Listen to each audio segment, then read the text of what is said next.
You are standing in your bathroom right now, looking at a bar of soap that cost you maybe $4, and you have no idea what they took out of it before they sold it to you. What if I told you the Amish have been making their own soap for over 200 years using three ingredients that cost them absolutely nothing?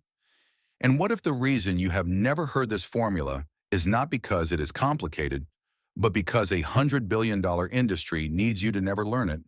In the next few minutes, I am going to walk you through the exact process the Amish use to make soap from wood ash, animal fat, and rainwater. No store, no chemicals, no cost. And by the end of this video, I'm going to show you a 5,000-year-old quality control test that uses a single egg from your kitchen to tell you if your soap is perfect.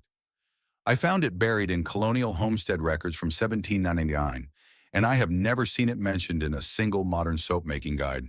Stay with me for that, because it changes everything.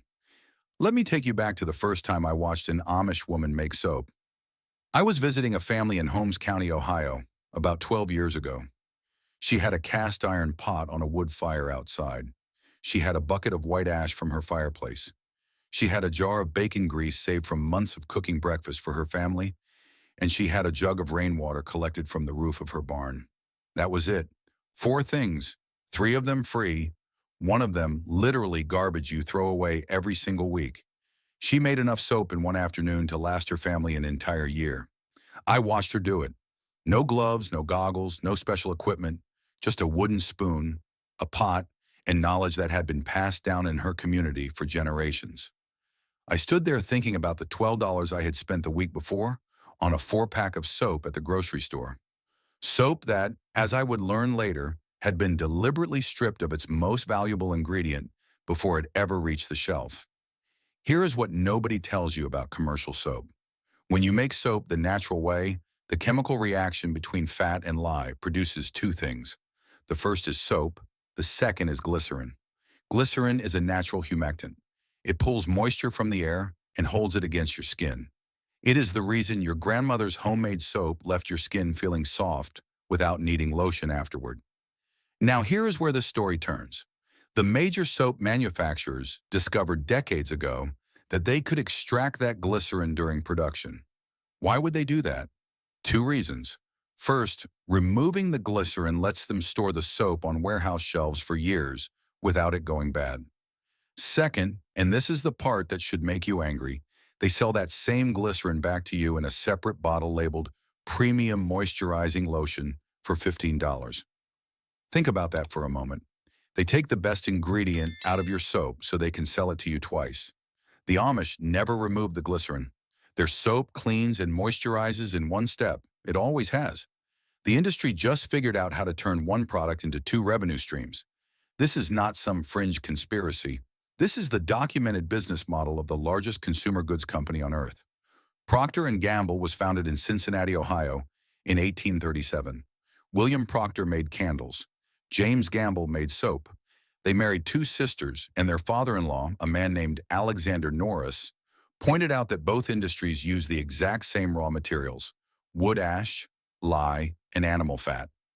The same formula the Amish had been using before Procter & Gamble ever existed. Each partner invested $3,169.47, and from that investment grew a company that now controls a significant portion of a $119 billion global soap and detergent market. In 1879, Procter & Gamble released Ivory soap. You probably remember the slogan, 99 and 44, 100% pure. That number sounded impressive. What it actually measured was the percentage of soap remaining after the glycerin had been extracted. They marketed the removal of the best ingredient as a sign of purity in the famous claim that Ivory soap floats. That was an accident. A factory worker left a mixing machine running too long, whipping air into the batch. When customers started requesting the soap that floats, the company realized they had stumbled onto a marketing gimmick and ran with it. The floating had nothing to do with quality. It had everything to do with a mistake they turned into a selling point. And if you think the manipulation stopped at the product itself, let me tell you about how they sold it. In 1932, Procter & Gamble funded the very first American radio serial drama. It was called The Puddle Family, and its sole purpose was to advertise soap to housewives while they cleaned their homes during the day. The company produced and sponsored serial after serial throughout the 30s, 40s, and 50s. You know what those programs eventually became known as? Soap operas. The term soap opera exists in the English language because Procter and Gamble invented an entire genre of entertainment specifically to sell soap.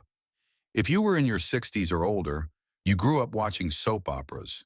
They were literally soap advertisements disguised as entertainment, the most sophisticated marketing campaign in American history, and it was built on a product that had its most valuable ingredient deliberately removed before it reached your hands. But the soap industry did not stop at removing glycerin. They went further. In 1946, Procter and Gamble introduced Tide, the first synthetic laundry detergent. It was not soap at all. It was a petroleum derivative. And by the 1970s, a chemical called triclosan entered the picture. Triclosan was originally developed in 1966 for use in hospitals. It is classified as a pesticide. By the year 2000, it had found its way into 75% of all liquid hand soaps sold in America. By 2008, that number climbed to 93%. A pesticide in your daily soap absorbed through the same skin that absorbs nicotine patches and hormone therapy creams. Here is the timeline that should disturb every person watching this. In 1972, the FDA convened its first advisory panel to evaluate the safety of triclosan in consumer products. In 1974, the FDA published its first formal proposal questioning whether triclosan was safe. The soap industry pushed back with decades of lobbying funded by an industry generating billions a year in personal care product sales. It took 44 years. In 2016, the FDA finally banned triclosan from consumer soaps. 44 years from the first proposal to the ban. And do you know what the FDA said when they finally pulled it? They said, and I'm paraphrasing here, that manufacturers never demonstrated that triclosan was either safe for long-term use or more effective than plain soap and water. 44 years of a pesticide in your soap that was never proven to work better than the soap your great-grandmother made in her backyard. Meanwhile, research found triclosan in the urine of 75% of Americans tested. It was found in breast milk, in blood plasma, in amniotic fluid, and in the umbilical cord blood of newborn babies. Your skin is not a barrier, it is a membrane. It absorbs. That is the exact same mechanism that makes nicotine patches work, that makes hormone therapy creams work, and that makes pain relief patches work. Your skin takes in what you put on it. According to data, the average American applies between 9 and 15 personal care products every single day, exposing their body to more than 100 unique chemical ingredients before they even leave the house in the morning. And for decades, one of those ingredients was a pesticide that the FDA spent 44 years trying to remove. During that entire 44-year stretch, the Amish never bought a single bottle of antibacterial soap. They did not need to. Their lye soap had been killing bacteria and viruses for centuries using simple chemistry. No pesticides required. And while we are talking about what is in your soap, let me address the foam. You have been conditioned to believe that the more a soap lathers, the better it cleans. That is not true. That abundant foam comes from a chemical called sodium lauryl sulfate, or SLS. It is the same compound used as an industrial degreaser. It has no cleaning benefit beyond creating bubbles. The industry added it because consumers had been psychologically trained to associate foam with cleanliness. Amish soap produces very little foam. It cleans deeply and thoroughly. The difference is that nobody spent 100 years and billions of dollars in advertising convincing you that Amish soap was working. Now, if you already own a house and you are thinking this is only for people building from scratch or living on a farm, stay with me because this next part is specifically for you. You do not need a homestead to make this soap. You do not need a farm. If you have a fireplace, a wood stove, or even a fire pit in your backyard, you already have the first ingredient. If you cook bacon, roast chicken, or brown ground beef, you already have the second ingredient. And if it rains where you live, you have the third. Let me walk you through exactly how this works step by step so you can do this next weekend in your own kitchen. Start with the ash. You want white ash from hardwood, hickory, sugar maple, ash, beech, or buckeye. If you live anywhere in the Midwest or the eastern United States, these trees are all around you. Oak works too and produces the whitest ash. What you want to avoid is soft wood like pine. Pine has too much resin and produces weak, unreliable lye. Collect your ash over the winter. Every time you clean out your fireplace or wood stove, put the white ash in a bucket. Skip any black chunks of charcoal. You want the fine, powdery white stuff only. Next, you need a container. A 5-gallon bucket works perfectly. Drill a small hole near the bottom. Stuff a handful of straw or dry grass in as a filter, and fill the bucket with your sifted white ash. Now pour rainwater slowly over the top. Let it seep down through the ash. What drips out the bottom is a dark brown liquid. That liquid is lye. What happened is simple, but remarkable. When the water passed through that ash, it dissolved the potassium that the tree had spent its entire life pulling from the soil. That potassium dissolved in water becomes potassium hydroxide. That is your lye. The tree did the chemistry for you over decades of growth. You just ran water through its remains and collected the result. Now here is where most people would have no idea whether their lye is strong enough. Too weak and it will not make soap. Too strong and it could be dangerous. The Amish never had pH meters or chemistry degrees. They had something better. They had the egg test. This test is at least 5,000 years old, documented in colonial American homestead records, and I have yet to find it in any modern soap-making book. Take a fresh egg from your kitchen. Gently place it in your lye water. If the egg sinks to the bottom, your lye is too weak. You need to either pour the liquid back through more ash or simmer it on the stove to concentrate it. If the egg floats with a spot about the size of a quarter showing above the surface, your lye is perfect. If the egg rides too high, your lye is too strong, and you just add a little more water to dilute it. That is it. A quarter-sized circle of egg above the waterline means your lye is ready.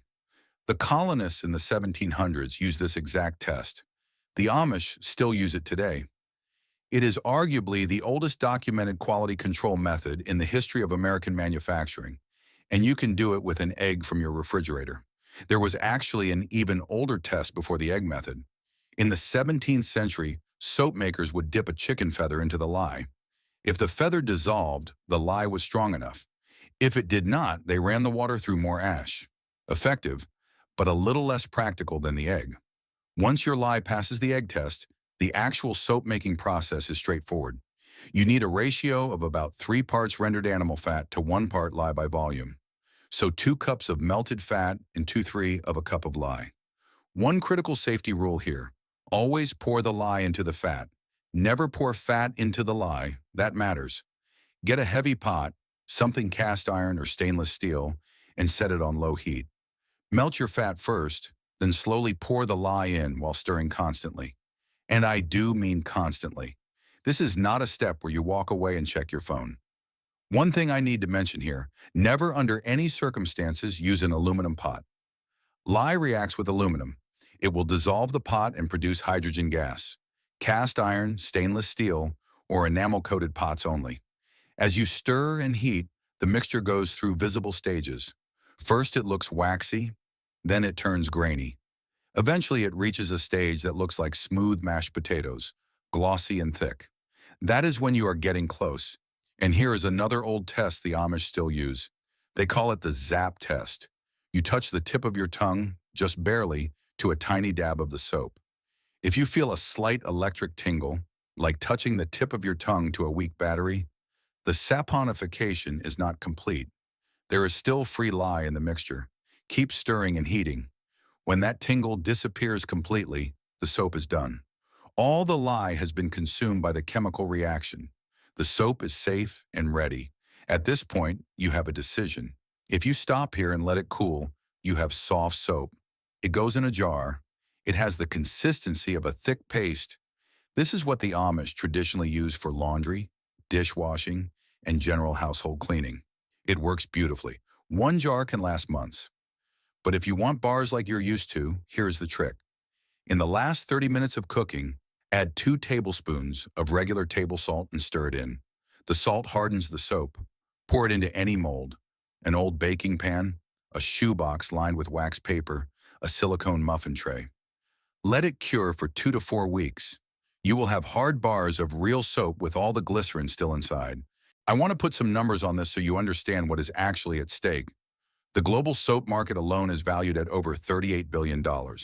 When you include synthetic detergents, that number climbs to $119 billion. The top five companies, led by Procter& Gamble and Unilever, control roughly 66% of the entire world market. That is the scale of the industry that depends on you not knowing what I just told you.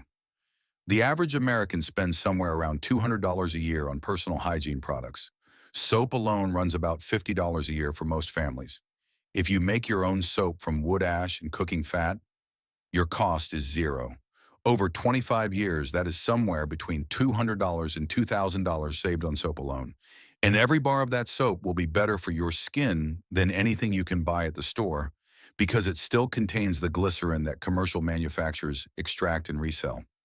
You are not just saving money, you are getting a superior product. This practice of community soap making was not just an individual task for the Amish. It was documented in photographs at the Heritage Center of Pennsylvania around 1900. The women of the community would each bring their accumulated cans of cooking grease to a neighbor's house and make large batches together. It was social. It was efficient. One day of communal work produced enough soap for multiple families for an entire year. Garden Path Soaps in Lancaster County, Pennsylvania, started exactly this way. An Amish homemaker founded it in 2003, beginning with traditional lye soap recipes. Her operation grew until she could produce 480 bars in a single production day. The reason this formula works, the reason it kills bacteria and viruses without any added chemicals, comes down to simple chemistry that has not changed in 5,000 years. The lye made from wood ash is highly alkaline with a pH between 12 and 13. Bacteria and viruses have membranes made of lipids, which is another word for fat. The alkaline soap destroys those fat membranes through the exact same chemical process it uses to break down the animal fat during saponification. This is why the FDA concluded that regular soap and water was just as effective as triclosan-laden antibacterial products. The soap itself was already doing the job. It had been doing the job since the Sumerians figured out the formula on clay tablets in 2800 BC. What strikes me most about this story is the pattern. In medieval Europe, guilds of male soap makers pushed through regulations specifically to prevent households from making their own soap. The purpose was to centralize production so it could be taxed. Soap became a regulated, restricted commodity that ordinary families could no longer legally produce for themselves.